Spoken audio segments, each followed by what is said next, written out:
guys do it in Madison, huh? Look at this. What an unbelievable crowd. Thank you so much, thank you. The governor tells me the three-point line is right about here. Right about on this spot. I am so grateful to all of you for taking the time. Those of you who are in the overflow room, thank you so much for your patience. Thanks for all of you who stuck around. I know we're running a little bit late. We had to come in from Washington, D.C. But I just want to say that you have lifted my spirits. Just a few thank yous I want to say very quickly. First of all, to your outstanding governor, somebody who is working tirelessly on behalf of the working families of Wisconsin, Governor Jim Doyle.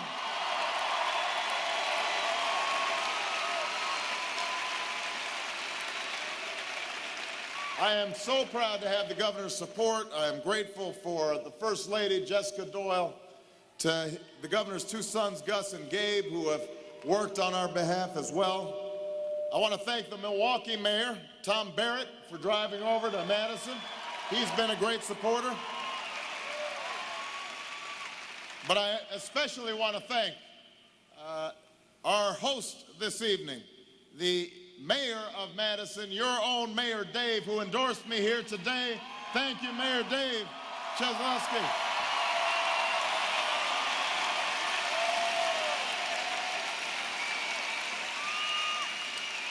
Thank you, Mayor Dave Cheslovich, for your outstanding work. I always love this city. And I want to thank also my director of Wisconsin Students for Obama, Brian Egan, who has been working like a madman to help get this organized here tonight. Thank you.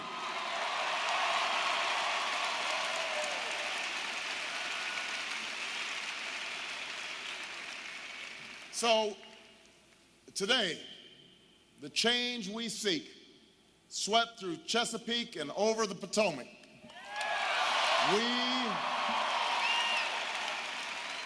We won the state of Maryland. We won the Commonwealth of Virginia.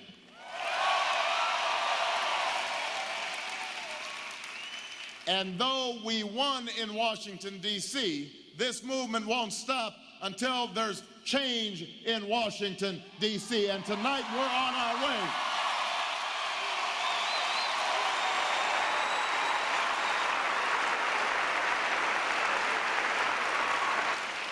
Tonight we're on our way, but we know how much further we have to go. We know it takes more than one night or even one election to overcome decades of money and the influence, the bitter partisanship and petty bickering that shut you out, let you down, told you to settle. We know our road will not be easy, but we also know that at this moment, the cynics can no longer say that our hope is false. We have now won east and west, north and south, and across the heartland of this country we love.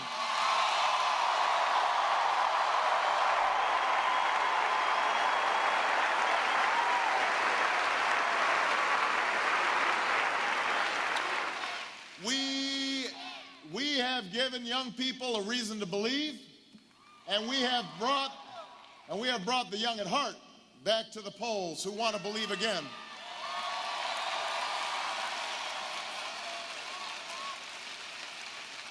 We are bringing together Democrats and independents, and yes, some Republicans. I know this. You know, I meet them when I'm shaking hands afterwards. There's one right there, an Obamacan, that's what we call them. They whisper to me, they say, "Barack, I'm a Republican, but I support you." And I say, "Thank you." We're bringing Democrats, independents, Republicans, blacks and whites, Latinos and Asians and Native Americans, small states and big states, red states and blue states, all into the United States of America. That's our project. That's our mission.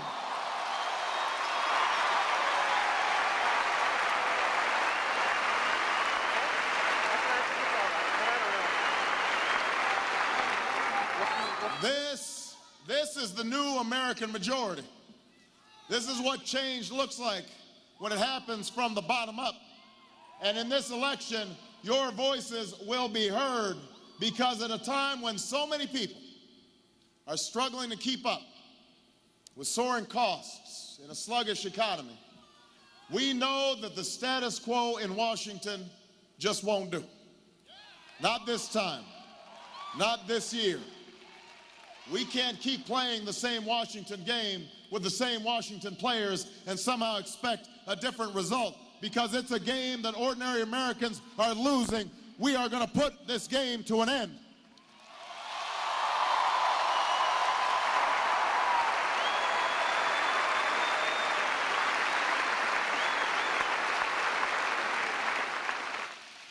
It's a game where lobbyists write check after check, and Exxon turns record profits, while you pay the price at the pump, and our planet is put at risk. That's what happens when lobbyists set the agenda, and that's why they won't drown out your voices anymore when I am President of the United States of America.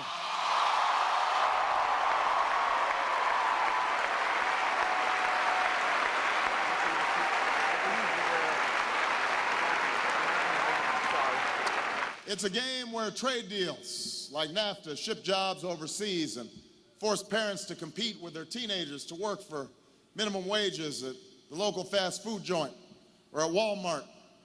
It's what happens when the American worker doesn't have a voice at the negotiating table, when leaders change their positions on trade with the politics of the moment. And that is why we need a president who will listen not just to Wall Street, but to Main Street. A president who will stand with workers, not just when it's easy, but when it's hard. And that's the kind of president I intend to be when I'm president of the United States of America.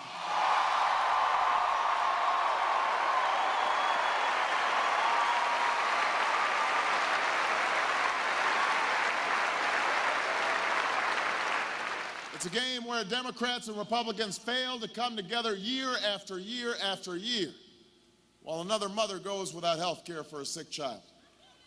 That's why we have to put an end to the divisions and distractions in Washington, so that we can unite this nation around a common purpose, around a higher purpose.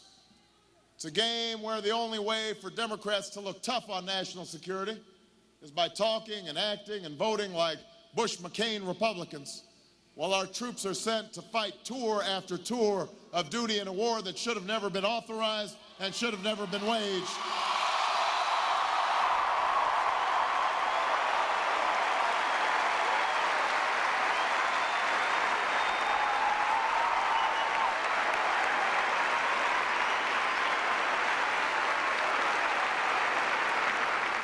That's what happens when we use 9/11 to scare up votes, instead of bringing together the people around a common purpose. And that's why we need to do more than end the war. We need to end the mindset that got us into war.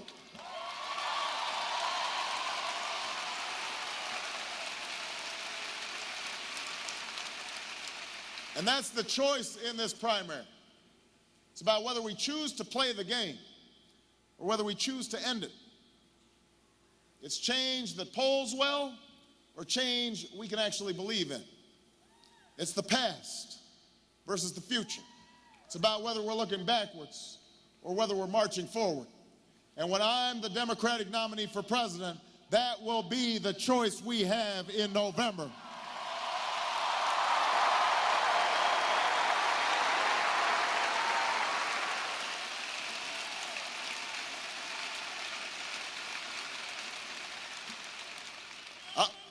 Understand this, John McCain, the likely Republican nominee, is an American hero, and we honor his service to our nation.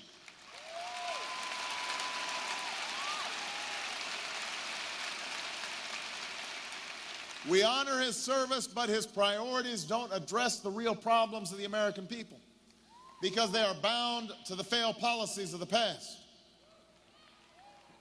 George Bush won't be on the ballot this November.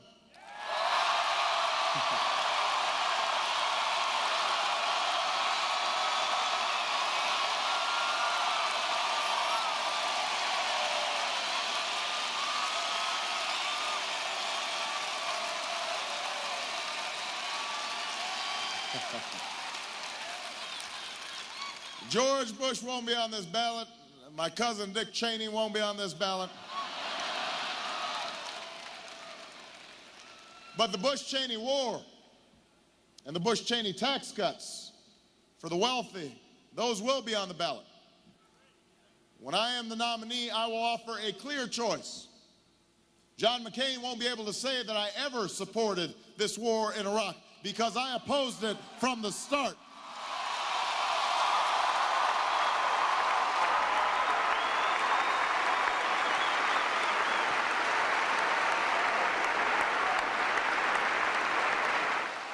Senator McCain said the other day that we might be mired for 100 years in Iraq. 100 years, which is reason enough not to give him 4 years in the White House.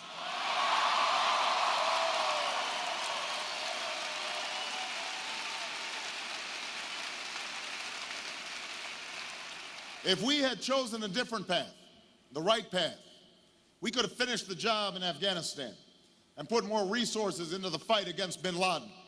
And instead of spending hundreds of billions of dollars in Baghdad, we could have put that money into our schools and our hospitals, rebuilding our roads and our bridges. And that's what the American people need us to do right now.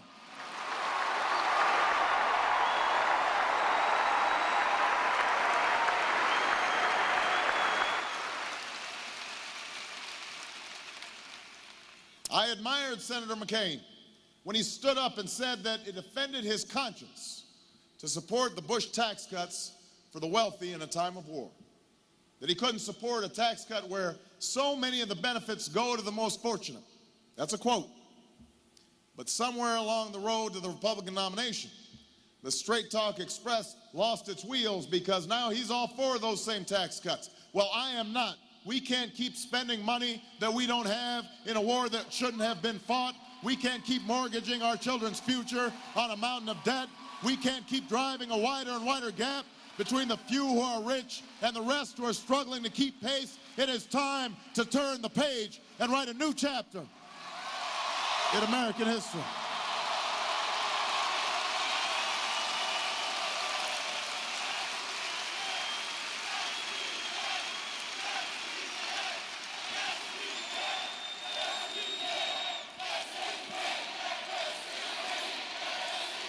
Yes, we can.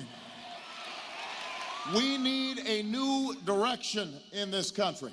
Everywhere I go, I meet Americans who can't wait another day for change. They're not just showing up to hear a speech. They need to know that politics can make a difference in their lives, that it's not too late to reclaim the American dream.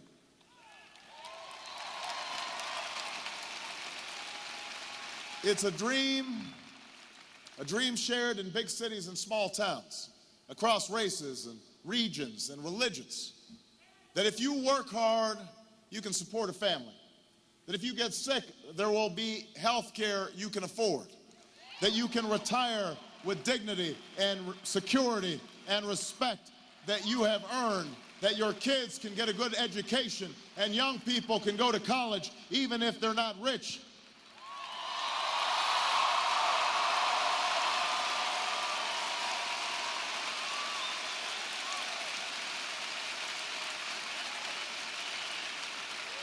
That is our common hope. That's our common hope. That's why we don't call it Joe's dream or Sally's dream or Susan's dream or Jim's dream. We call it the American dream because it's a dream we have for ourselves and our own families, but it's a dream we have for everybody. It's the dream of the father who goes to work before dawn and lies awake at night wondering how he's going to pay the bills. He needs us to restore fairness to our economy by putting tax cuts into the pockets of working people and seniors and struggling homeowners. It's the dream of the woman who told me she works the night shift after a full day of college and still can't afford health care for a sister who's ill. She needs us to finally come together to make health care affordable and available for every single American. That is long overdue.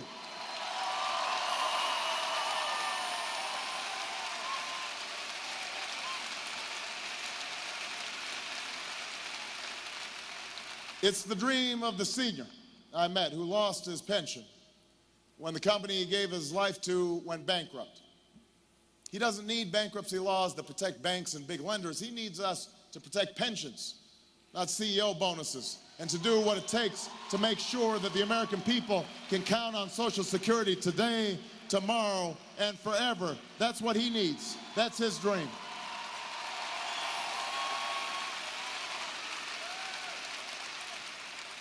It's the dream of the teacher who works at a donut shop after school just to make ends meet. She needs better pay and more support and the freedom to do more than just teach to the test, because we want our children learning art and music and science and literature and history.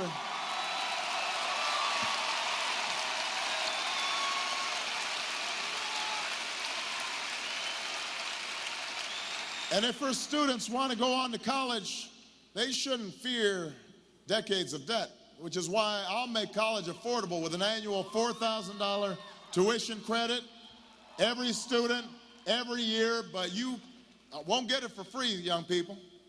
You're going to have to invest in community service, work in a homeless shelter, work in a veterans home, join the Peace Corps, learn a foreign language, join the Foreign Service. We'll invest in you.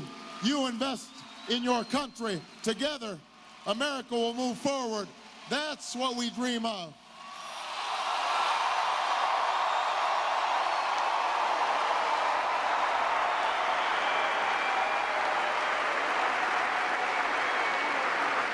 That is our calling in this campaign.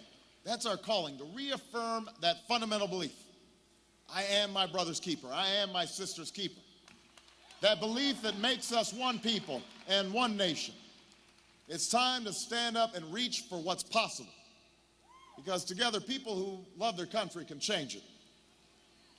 Now, when I start talking like this, I have to say some people will tell you that I've got my head in the clouds, that I'm still offering false hopes, that I need a reality check, that I'm a hope monger.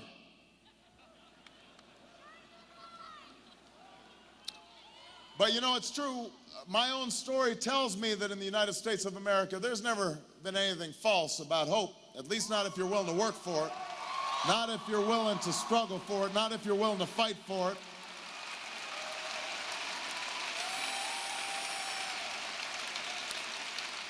I should not be here today. I should not be here today. I was not born into money or status. I was born to a teenage mom in Hawaii.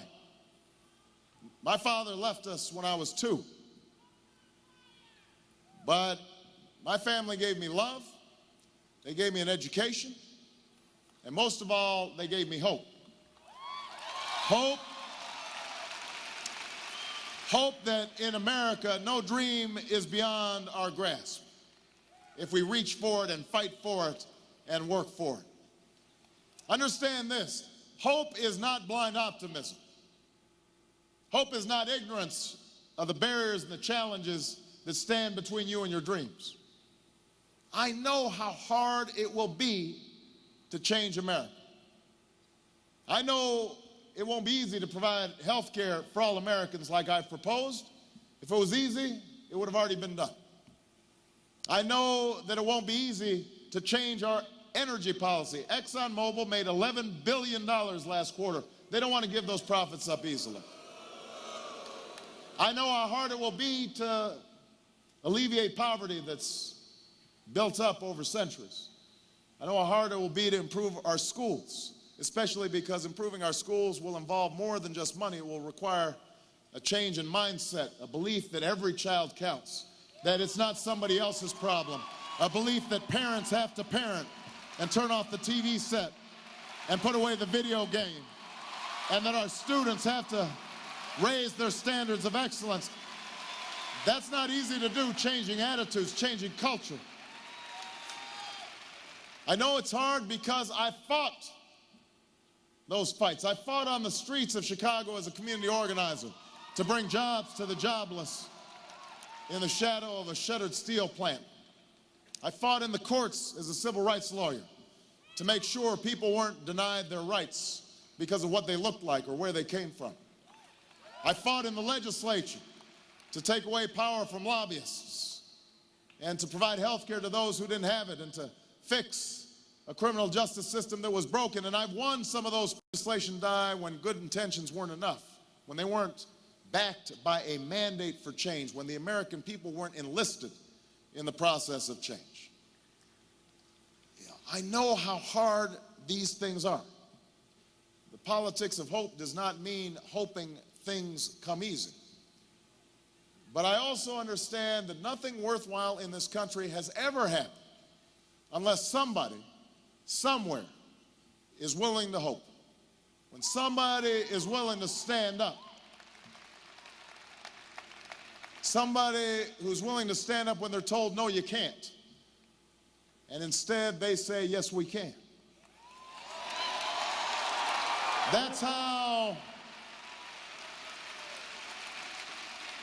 this country was founded. A group of patriots declaring independence against the mighty British Empire. Nobody gave them a chance, but they said, yes, we can. That's how slaves and abolitionists resisted that wicked system, and how a new president charted a course to ensure we would not remain half slave and half free.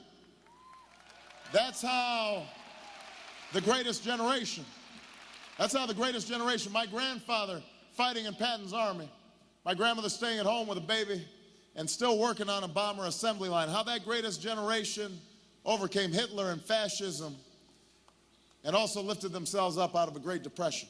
That's how pioneers went west. When people told them it was dangerous, they said, yes, we can.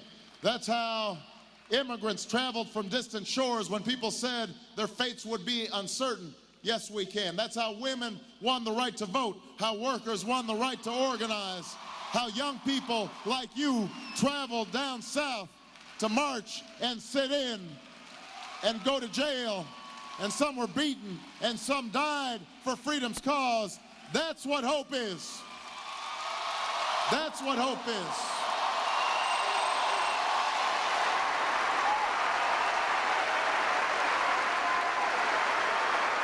That's what hope is, Madison.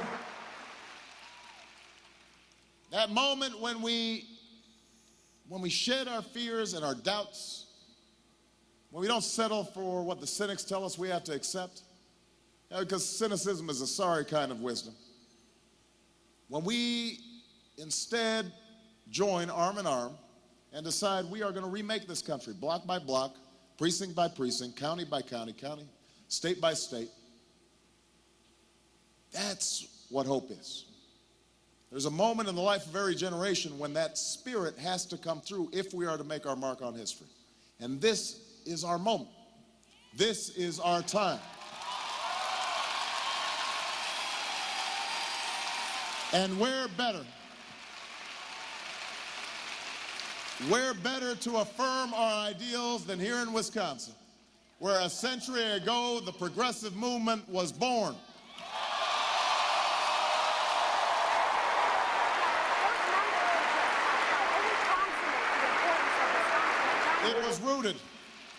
It was rooted in the principle that the voices of the people can speak louder than special interests, that citizens can be connected to their government and to one another, and that all of us share a common destiny, an American dream. Yes, we can reclaim that dream. Yes, we can heal this nation. The voices of the American people have carried us a great distance on this improbable journey, but we have much further to go. Now we carry our message to farms and factories across this state, and to the cities and small towns of Ohio, to the open plains deep in the heart of Texas, and all the way to the Democratic Convention in Denver. It's the same message. It's the same message we had when we were up, the same message when we're down, that out of many we are one, that our destiny will not be written for us, but by us, and that we can cast off our doubts and fears and cynicism, because our dreams will not be deferred, and our future will not be denied, and our time for change has come. Thank you very much, Madison. I love you guys. Thank you.